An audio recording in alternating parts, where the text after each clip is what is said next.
আমরা অনেকেই আছি 60,000 ওয়াচ টাইম পূরণ করতে পারছি না, আর সে কারণে 60,000 ওয়াচ টাইম অনেক সময় কিনে থাকি। Hello everyone, blog by KSP থেকে আমি শিমু ডেইলি ব্লগে আপনাদের সবাইকে স্বাগতম। হ্যাঁ, অনেকেই আছি 60,000 ওয়াচ টাইম পূরণ করতে পারছি না, সে কারণে আমরা অনেকের কাছ থেকে 60,000 ওয়াচ টাইম কিনে থাকি। এতে করে কি হচ্ছে, আপনার পেজে কিন্তু ক্ষতি হচ্ছে। আপনার পেজে যে মনিটাইজেশনটা আছে, আপনার পেজে কোনো প্রবলেম নেই, তারপরেও আপনার পেজে কিন্তু অনেক ধরনের প্রবলেম তৈরি হবে। আপনি এ করে কিন্তু আপনার পেজটা হারিয়ে ফেলতে পারেন, মনিটাইজেশন হারিয়ে ফেলতে পারেন। এই ভুলটা করবেন না। ওয়াচ টাইম না কিনে আপনি লেগে থাকুন, ভিডিও আপলোড করুন।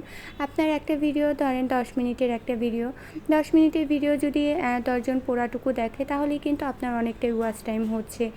এইভাবে আপনি প্রতিদিনই ভিডিও আপলোড করুন। আমরা ধরেন এক সময় দেখা যায় যে 2 মিনিটের ভিডিও আপলোড করছি। আসলে এটা নির্ভর করে পুরোটাই হচ্ছে ভিউয়ারদের উপরে, তারা কতটুকু দেখছে তার উপরে আপনার হচ্ছে ওয়াচ টাইমটা আসছে।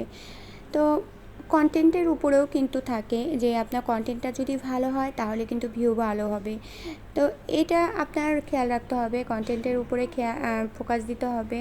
তো ধৈর্য ধরে লেগে থাকুন, একদিন হচ্ছে সফলতা আসবেই। আর একটা ভিডিও যদি আপনি ভাইরাল করতে পারেন, তাহলে তো আপনার ওয়াচ টাইমটা হচ্ছে ইজিলি পূরণ হয়ে যাচ্ছে, আপনাকে ওয়াচ টাইম কিনতে হচ্ছে না।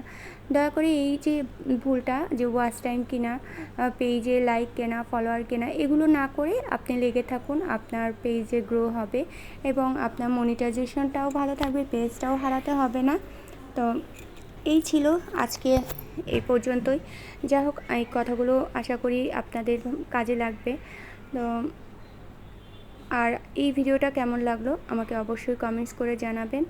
যদি ভালো লেগে থাকে তাহলে আমাকে বরাবরের মতোই আমার পেজটাতে একটা লাইক, একটা শেয়ার করে সবাইকে দেখার সুযোগ করে দেবেন। তো ধন্যবাদ সবাইকে এই ভিডিওটি এতক্ষণ দেখার জন্য। আর এই ভুলটি করবেন না, 60,000 ওয়াচ টাইম কিনবেন না, পেজে লেগে থাকুন।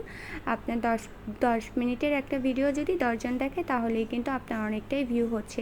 তো আপনার হচ্ছে এভাবে প্রতিদিন ভিডিও আপলোড করতে থাকুন, ওয়াচ টাইম একদিন পূরণ হবে। তো অপেক্ষা সবসময় মিষ্টি হয়, এটা আমরা সকলেই জানি। তো অপেক্ষা করতে হবে, ধৈর্য ধরতে হবে, হতাশ হওয়া যাবে না। জীবনে হতাশ হলেই কিন্তু আপনি হেরে যাবেন। তো হতাশ না হয়ে লেগে থাকুন, সফলতা আসবেই। ধন্যবাদ সবাইকে ভিডিওটি এতক্ষণ দেখা